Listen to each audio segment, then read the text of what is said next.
And the spiritual diet is a term, and it comes from the ayahuasca cultures. But today, the way that I'm going to be speaking about the spiritual diet comes specifically from the culture of Yahe.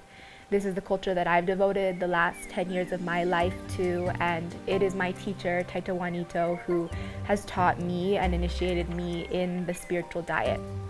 I clarify this because anyone who has any understanding or experience with different plant medicines and different cultures might be a little confused by this concept of the dieta in the way that I'm going to talk about it today. That's because all the different cultures have different ways of dieting.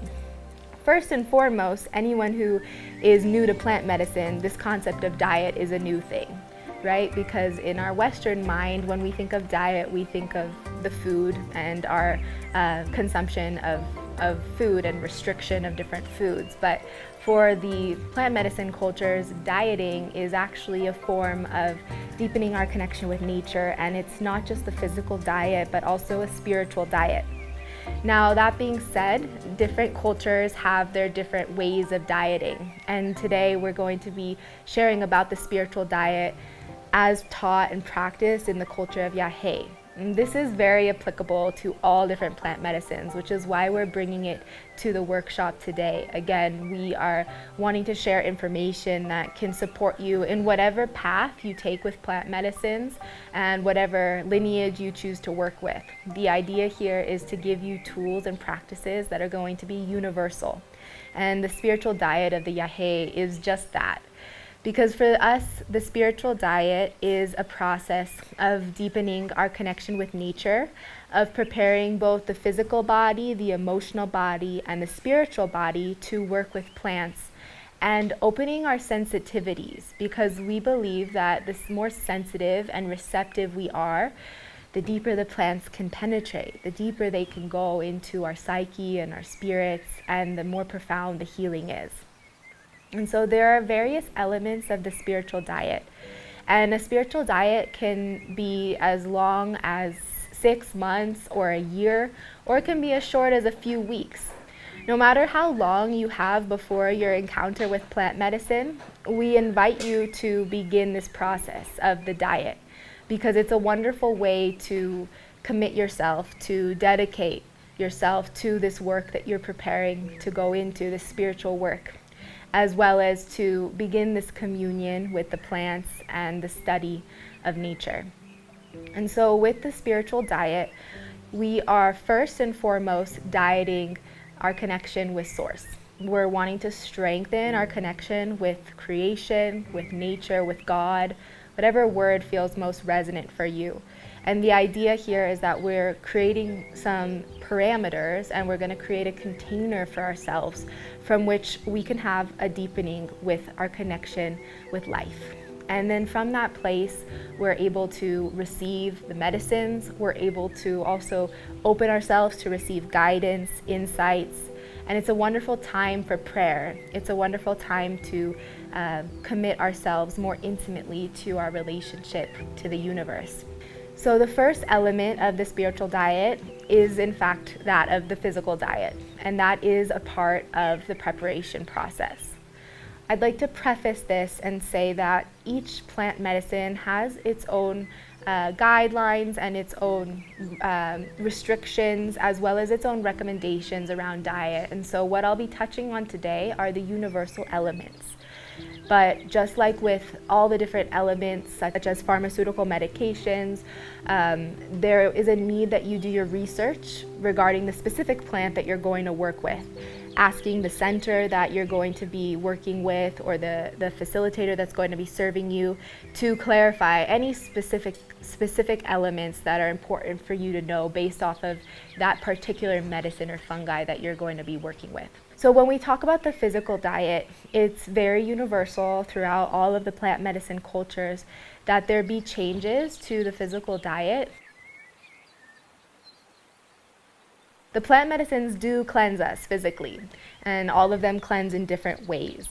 But ultimately, if we can do some of the physical cleansing before we work with plant medicines, we're able to do that preparation so that the plants can go deeper into the spirit, into the soul, into the psyche. The practice of spiritual diets is an incredible way to prepare for working with plant medicines. Spiritual diets are a commitment, a container that you yourself create for a spiritual study. And these can last as long as a year or as short as a few weeks. We recommend that you do a spiritual diet before you prepare to work with plant medicines, because it's a wonderful way to ready yourself and to open the space for the spiritual work that the plant medicines can provide to you. The practice of spiritual diets is very common in many different plant medicine cultures throughout South America, and they look a little different depending on the lineage and the region, the culture. But ultimately, it's a process where we diet different elements, which means that we make different commitments, or we restrict certain elements of our daily life, or we change certain habits to our routine to open to a place of sacredness. The idea with these spiritual diets is that we heighten our receptivity and our sensitivity to be able to receive spiritual guidance, insight, counsel, clarity, and visions. Traditionally, spiritual diets are often done around plant medicine, but they can also be done when we're not working with plant medicine as well, because they really are just containers. They're commitments and opportunities for us to deepen our spiritual connection with creation and with Source. And they're basically a commitment that we make for a certain period of time to deepen our relationship with God and creation. And so we're going to talk about the basic elements of the spiritual diet that are universal to working with all plant medicines, keeping in mind that depending on the plant medicine that you are going to work with or the lineage that you're going to work with, there may be additional recommendations when it comes to preparation. And that's why it's important to apply these elements, but also investigate and do your research with your plant medicine facilitator who's going to be serving you the plants, and ask them if there are additional guidelines or regulations that need to be adhered to best prepare for working with the plant medicines. So part of the spiritual diet is that it's an offering, it's a payment, it's a way for us to say, yes, I'm committing to this experience, I'm offering myself for my healing, for my spiritual studies and opening, and I'm going to make these commitments to prepare for this experience and this encounter that I'm going to have. And so we are going to make some changes to our lifestyle in this diet as a way of solidifying our commitments and our openness and receptivity to creation. And one of the easiest ways that we can start to make changes is to our physical diet. Now, the physical diet is complex, and when it comes to plant medicine cultures, all the different plant medicine cultures have their own diets based off of their native diets and what grows for them in their territories. For example, it's very traditional, an ayahuasca diet, to be simple, to be yuca, plantain, potato, and fish that's caught from the local rivers. And that's pretty much it. Now, for us to eat that simply on a daily basis might be out of our reach, and that's okay. It doesn't need to be exactly like the indigenous peoples have worked with the diet for the time that they've stewarded the plant medicines. But really what we're trying to do here is clean up our diet.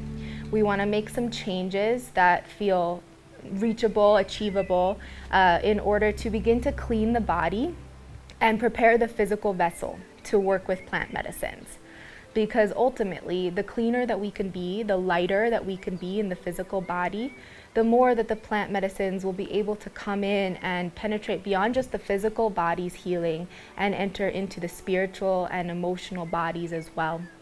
And so during this preparation period, making changes to your diet, such as cutting out processed foods or cutting out pesticides and non-organic foods from your diet and starting to eat just organic food, ideally food that you make yourself. So maybe stopping eating out or eating at restaurants where we're not sure what oils they're using and what other ingredients they're adding to the food. These are simple ways in which you can make some changes and start to eat more consciously with greater awareness, with the intention that, okay, I'm gonna go do this ceremony, I'm going to go and have this encounter, and I'm going to make some changes to ready my body's vessel. Additionally, depending on what your body's capable of or your diet habits, you can review and see, for example, if you have a relationship with fasting or a relationship with cleansing. Doing some cleansing to prepare for working with plant medicines is wonderful. But again, this is really only if this is already part of your practice, if you already have a fasting practice or you already have a cleansing practice. If you've never fasted before, this is not the time to do a 7-day juice cleanse. So we really want to do things that feel normal, that feel like a commitment, like a payment, like an offering, but are not feeling like they're going to add more stress or anxiety to the preparatory process. That's really, really important. If you have access to colonics or other forms of digestive cleansing, it's a really wonderful time to do that, to cleanse the bowels and cleanse the intestines, to be able to once again go into the plant medicine ceremony as lightly as possible. Cutting out certain foods like caffeine, coffee, or other foods that maybe aren't so good for us, like processed sugar, are also really great things to do during the diet of preparation. And then finally, the element of salt is a really common one that is touched upon within most plant medicine cultures.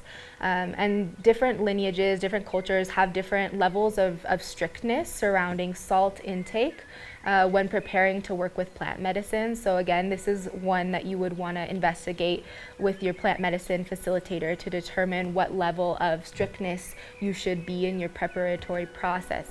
But here's what I'll say about salt, because oftentimes people ask us, why do we need to cut out salt? Why is it so important? Ultimately, what we want to be doing in the physical diet is starting to reduce the noise and start to eat things that are going to be calming to the body and allow our sensitivities to open up. Salt, or in our Vedic diet, onion and garlic, are examples of flavors that are activating to the palate and create a lot of energetic noise to our beings and to our energy. And so to reduce the intake of salt is a way to calm the body, calm the energetic body as well, and start to open to the sensitivities of working with plant medicines. Because ultimately, with the traditions of the plant medicine cultures, one of the main reasons for reducing the salt intake is to bring forth the vision, the pinta. And oftentimes it's said that the salt cuts the vision. But really what it is that the salt reduces our sensitivity. It reduces our receptivity. And in order to have the beautiful visions and the geometrical shapes and the flowers and the mandalas, all the beautiful visions that come from working with plant medicines, we have to have a still mind and a receptive, energetic body. And so reducing the salt is one of the most easy ways to do this. Again, finding things that are within your reach. If you can't cut out salt completely, try switching out table salt, iodized salt, for healthier forms of salt like sea salt or Himalayan crystal salt, and reducing your intake as much as possible. This awareness is really what we're going for. And oftentimes people get really anxious about the physical diet preparation when it comes to working with plant medicines.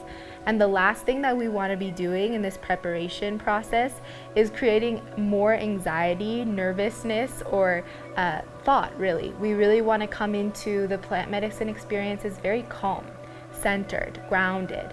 And whatever changes that you choose to make, they need to be within reach, they need to feel natural, and they shouldn't be things that cause greater anxiety or noise, because the point is that we're wanting to lower the energetic noise and calm the body so that we can go into these experiences feeling very good and feeling centered and prepared. Another important element of the spiritual diet and the preparation for plant medicine is the sexual energy. Sexual energy is one of the most powerful, creative life force energies. And when we go preparing to work with plant medicines, it's a wonderful time to begin to cultivate that sexual energy and to abstain from intimacy, because ultimately we are making a commitment during this time period to focus on ourselves, to focus on our relationship with God, and to enter into a very intimate connection with the spirits of nature and with the plant medicines. And so abstaining from sexual intimacy in the weeks leading up to your plant medicine experience will allow you to focus your energy on your spiritual studies and cultivate this energetic potency to potentialize the studies and the encounter that you have with plant medicines. Working in this way is very beautiful, and we recommend taking at least a few weeks before your ceremony to enter into this diet of the sexual energy. Of course, for some this is challenging, and really, you need to decide what feels like a good commitment and to honor it. That's the biggest thing, to make a commitment and honor it, whether it be a week, whether it be a month. And this is something that we highly recommend is continuously observed throughout the ceremonies and the retreats, as well as the time after your plant medicine ceremony, whether it be a week or a month after your plant medicine ceremony, that you are abstinent and that you're not working with the sexual energies with other people, and rather are dedicating this period of time to your spiritual studies. It's also important to mention when we're talking about working with different plant medicine practitioners and different centers that unfortunately there are people that abuse the sexual energy in the plant medicine space. And so really, if you ever encounter anyone who is not recommending that this abstinence be observed around plant medicine, that's a very big red flag, because this sexual energy can distort and manipulate the healing and shamanic energies surrounding plant medicine, and really in no circumstance should sexual energy be in the container of plant medicine work. And so this is something not to take lightly, but also something to not get hung up on. Ultimately, it's part of the preparation process to allow you to devote more time and energy to yourself, to your spiritual practices, and to your connection with God as you go opening and readying yourself to work with the plants.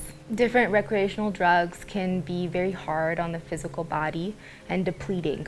And really what we are wanting to do is, in this preparation process, nourish and fortify the physical body as well as the emotional and spiritual bodies to be able to receive the most from the plant medicines.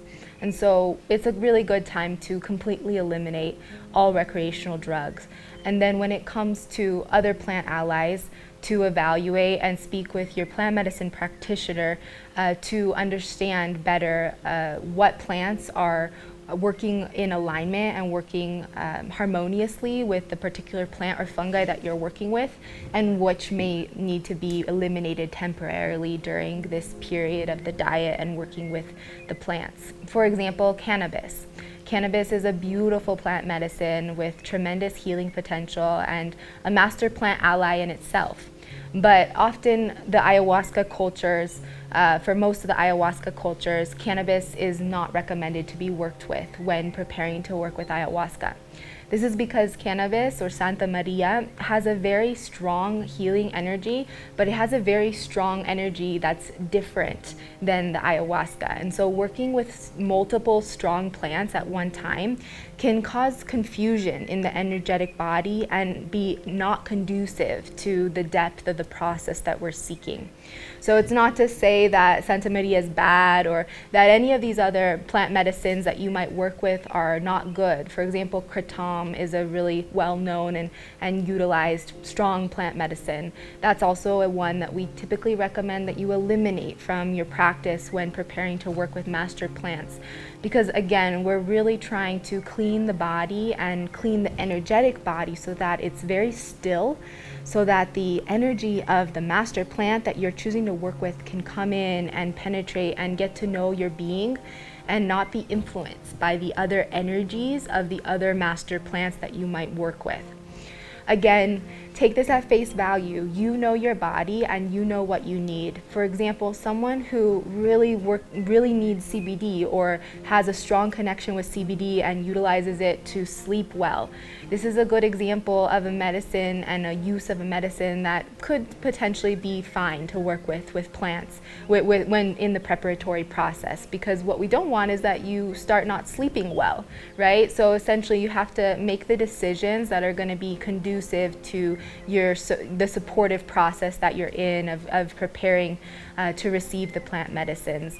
So to make some decisions, to speak to your plant medicine practitioner, but specifically when it comes to recreational drugs, as well as cigarettes, these are examples of toxins that we're putting in our body. And when we come to work with plant medicines, the plant medicines are of the highest frequency. They're of the pure frequency of nature.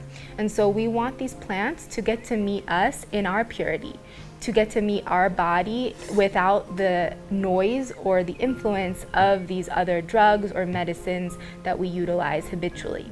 And so this is really what this theme is about: reviewing, making some decisions that feel within reach.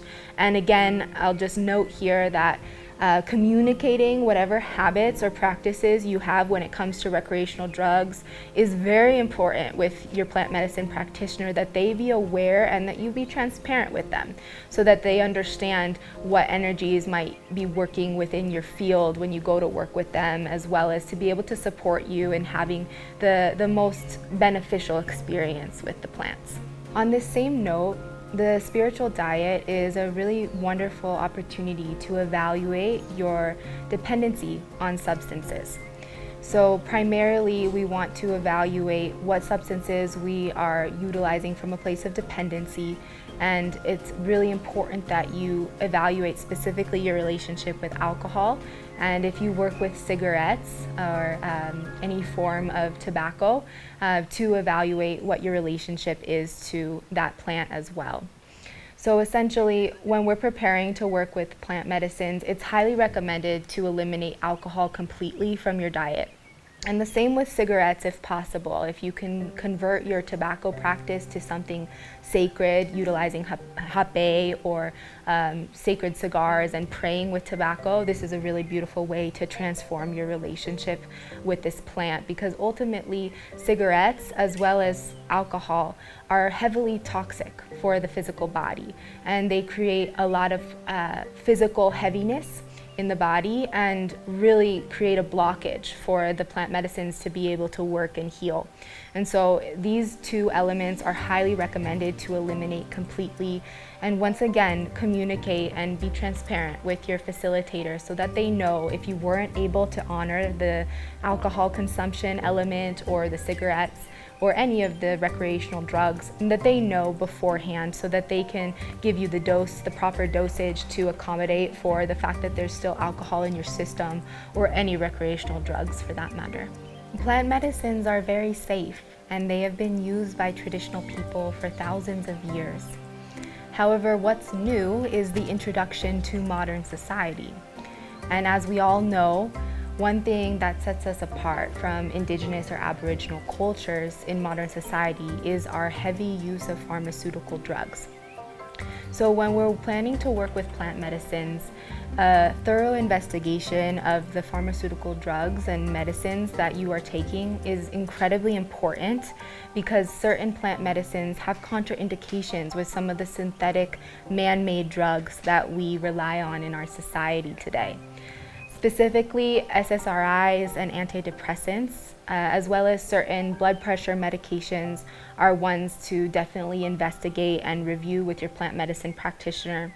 And every plant medicine, because it has its own unique composition, has different elements that it will be contraindicative to. And so for some plant medicines, certain medications are not contraindicative, while for others they are.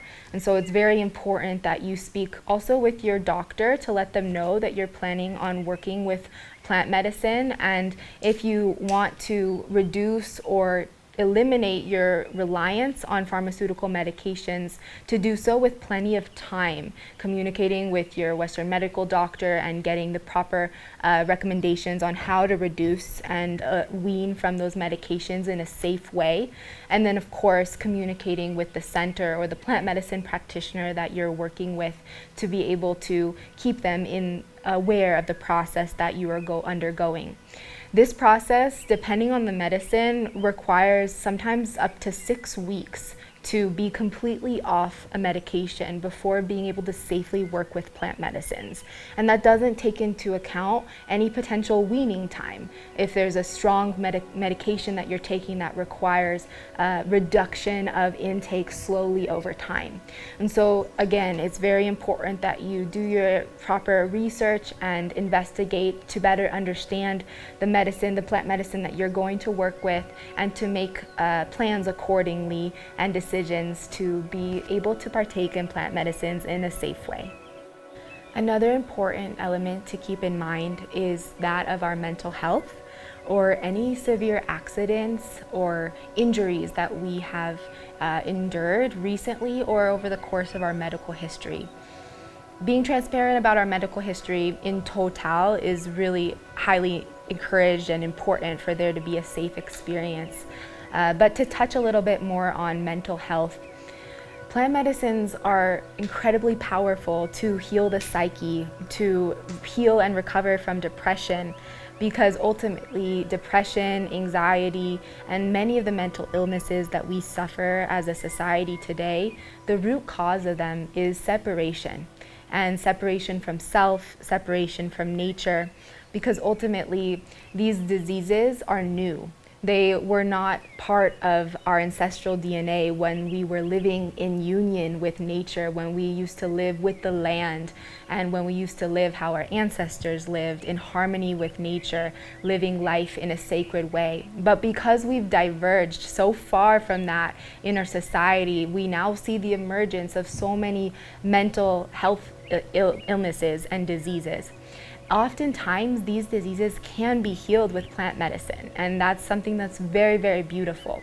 But one thing to keep in mind is, depending on the level of severity of your mental illness, it may be necessary to do other treatments first to maintain and arrive at a different level of mental stability before working with plant medicines. The reason being is that if we are very mentally unstable, working with plant medicines in that place where we're very, very unstable can exacerbate and can make things worse. This is why we need to be in a really centered place when we go to work with plant medicines. And it's okay to be bringing things to the table that we need to heal and we need to work on.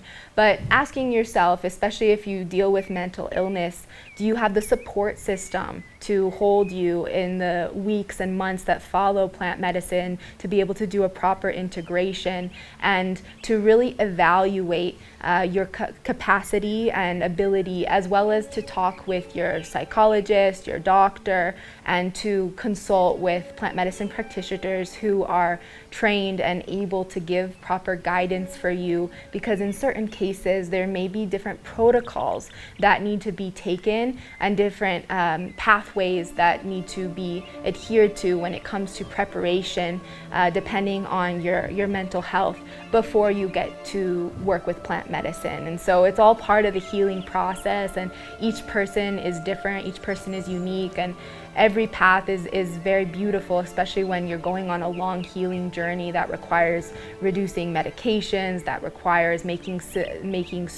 strong changes to your daily life and daily habits to heal and do some of the healing before you go into the world of spiritual plant medicine.